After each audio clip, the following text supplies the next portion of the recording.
Hello, Hanny's babies. Long time no see. I haven't been teaching like maybe a couple of years. I've been missing you all too. I want to come back, but not right now. Anyway, I have a book for you that I love. You probably would too. Here it is.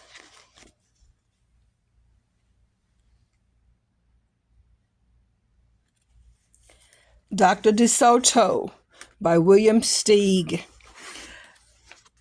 Dr. DeSoto is a mouse. He has a wife, he has a dentistry practice, his office. And let me show you him working.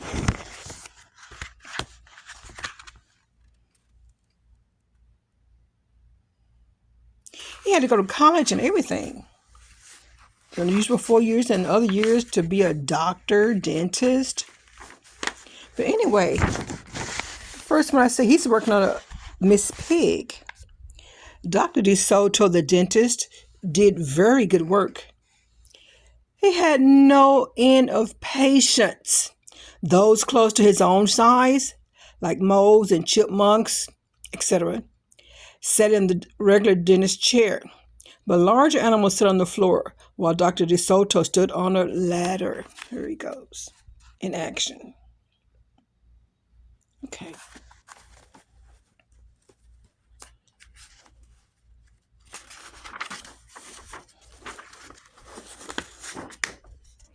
For extra large animals, he had a special room. There, Dr. DeSoto was hoisted up to the patient's mouth by his assistant, who also happened to be his wife. I'll show you what's going on. There you go.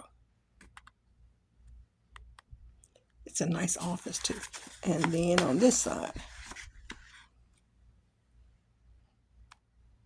Okay.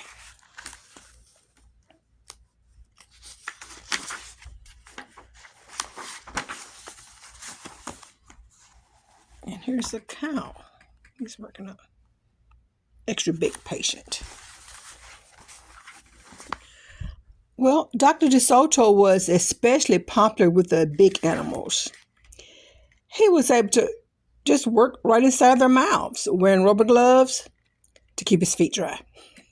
And his fingers were so delicate, and his drill was dainty. They could hardly feel any pain. Well, I like my dentist. It's been going her a long time.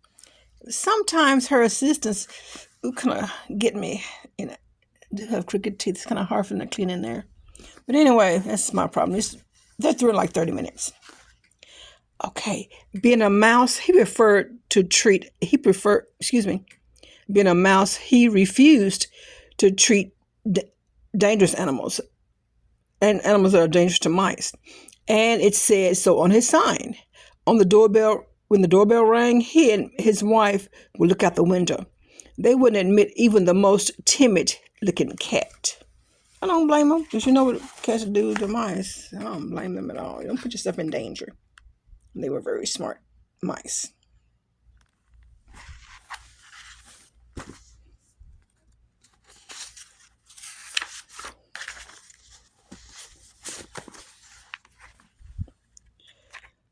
One day, when they looked out, they saw a well-dressed fox with a flannel bandage around his jaw. Look at him, looking all sad. I wouldn't care.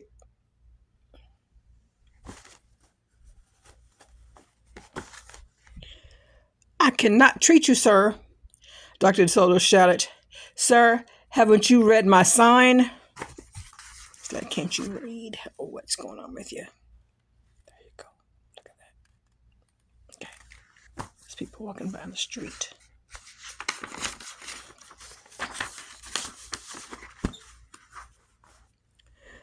Please, the fox wailed. Have mercy, I'm suffering, and wept so bitterly it was pitiful to watch. Oh, he's just crying. No. Just a moment, Dr. DeSoto. That poor fox whispered to his wife. What shall we do? Let's risk it, said Miss DeSoto. She pressed the buzzer and let the fox in. She's a kind-hearted mouse. Sometimes being kind can get you in big trouble. Don't you have to be kind to everybody? Just let him go somewhere else where he's been going all his life. There was all those teeth. He's been to a dentist before. Okay, that's his problem. He was up the stairs in a flash. "Bless your little hearts," he cried, falling to his knees. "I beg you, do something. My tooth is killing me." I'm sure. Probably doesn't brush regularly, and he's got cavity. It's his fault. Okay. "Sit on the floor, sir," said Dr. DeSoto, "and remove the bandage, please."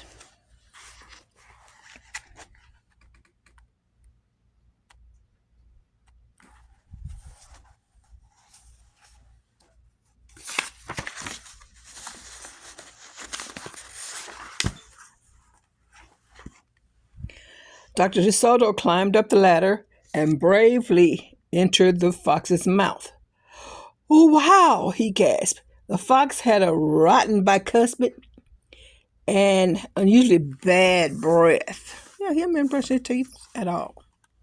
That's what happens when you don't brush them.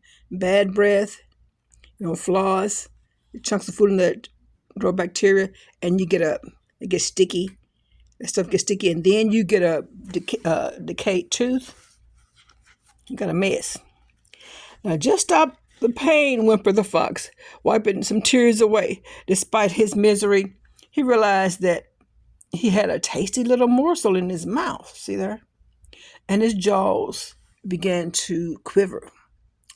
I can bite him right now. "Keep open," yelled Dr. DeSoto.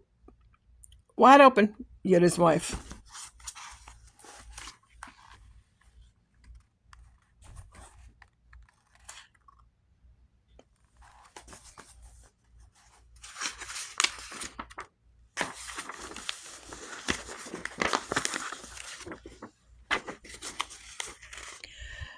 "I'm giving you gas now," said Dr. DeSoto.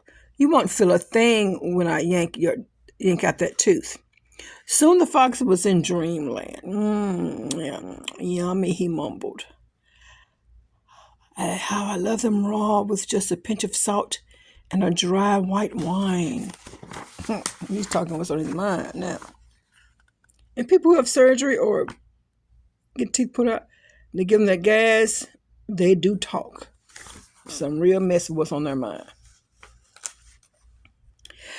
They could guess what he was dreaming about. Mrs. DeSoto handed her husband a pole to keep the fox's mouth open.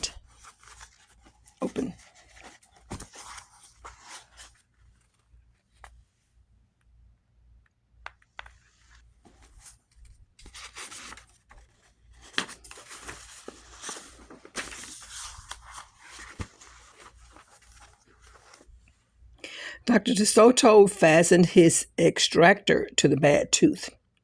Then and his wife began turning the wrench. Finally, with a sucking sound, the tooth popped out and hung swaying in the air.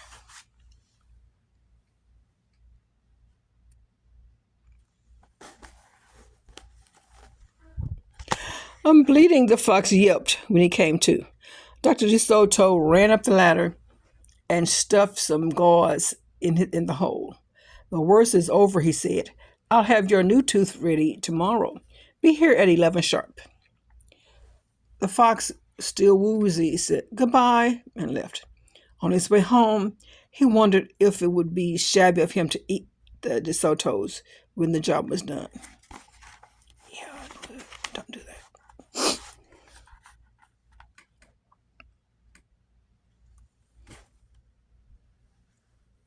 I have Vicks Vapor Rub in my nose to help me breathe better. It's kind of shiny. No, it's not a booger. Okay. Not today. Okay. Dr. DeSoto fastened this. Okay, we've done that. The fox is walking home and thinking about eating them. Okay. All right, now. After office hours, Mr. DeSoto molded a tooth of pure gold. Oh, he's going to have a gold tooth. My mom and my brother had gold teeth. She polished it raw with salt. Indeed, muttered Dr. DeSoto. How foolish to trust that fox. He didn't know what he was saying, said Mr. DeSoto. Why would he harm us? We're helping him. Because he's a fox, said Dr. DeSoto. He's wicked. He's a wicked creature.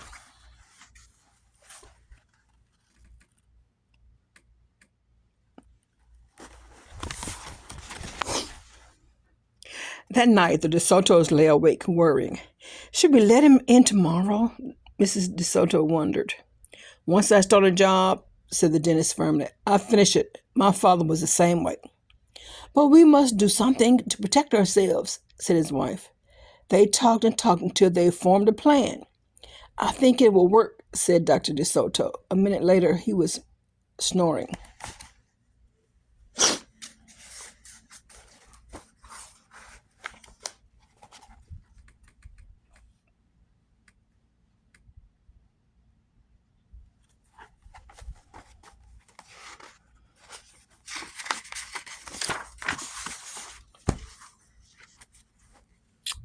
The next morning, promptly at 11, a very cheerful fox turned up. He was feeling not a particle of pain. That's good for him.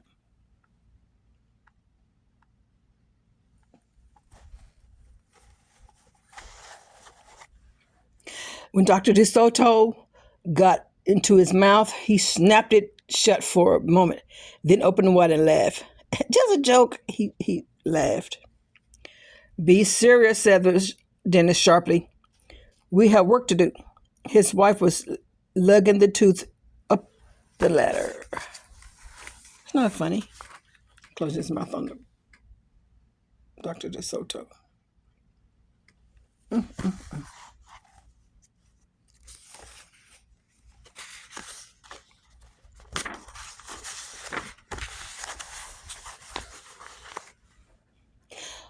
Oh, I love it, exclaimed the fox. It's just beautiful. Dr. DeSoto set the gold tooth in its socket and hooked it up to the teeth on both sides. The fox caressed the new tooth with his tongue. My, it feels good, he thought. I really shouldn't eat them. On the other hand, how can I resist? There he goes with evil thoughts. You don't eat the people who help you, okay? Don't do that, kids. Oh, boy. That's funny. But real. For real. Okay. And let's see.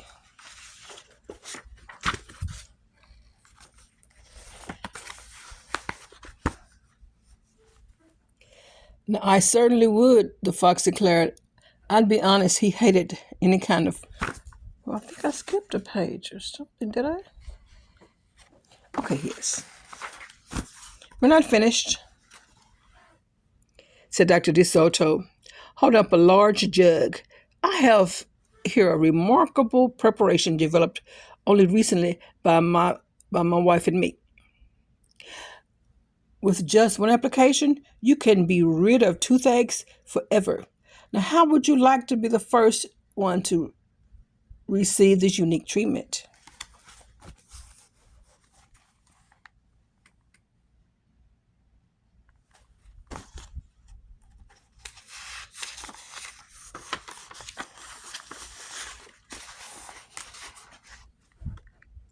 I certainly would, the fox declared.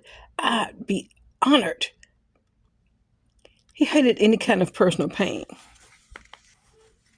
Well, you will have to see us again, said Dr. DeSoto. No one will see you again, said the fox to himself.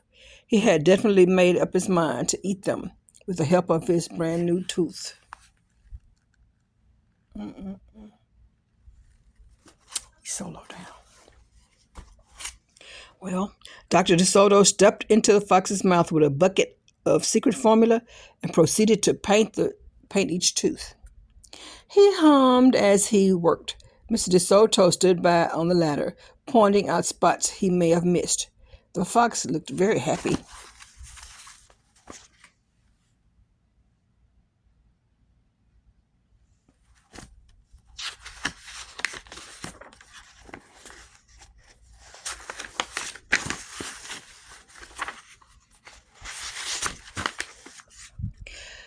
When the dentist was done, he stepped out. Now close your jaws right. Close your jaws tight, he said, and keep them closed for a full minute. The fox did as he was told. Then he tried to open his mouth, but his teeth were stuck. They were stuck together. Excuse me, I should have mentioned, said Dr. Soto. You won't be able to open your mouth for a day or two. The secret formula must first permeate the dentin. Then, but don't worry, no pain ever again.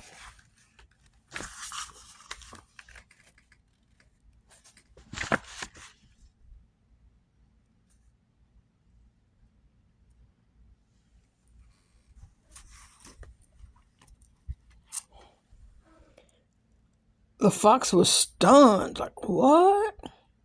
He stared at Dr. Soto, then at his wife. They smiled and waited.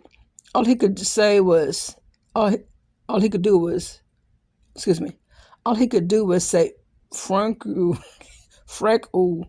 berry mush.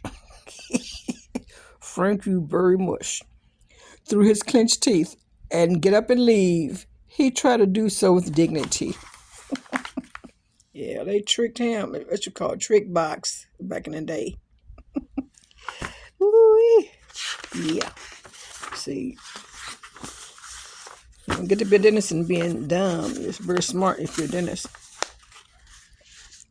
Then he stumbled down the stairs in a daze. Dr. DeSoto and his assistant had outfoxed the fox. They kissed each other and took the rest of the day off. I know that's right. The end, boys and girls. The end. How'd you like that? I like it. I've been waiting a long time to read this to you. I've read it over and over. I love this book, Dr. DeSoto. Well, guess what? It's time to say goodbye. Toodaloo.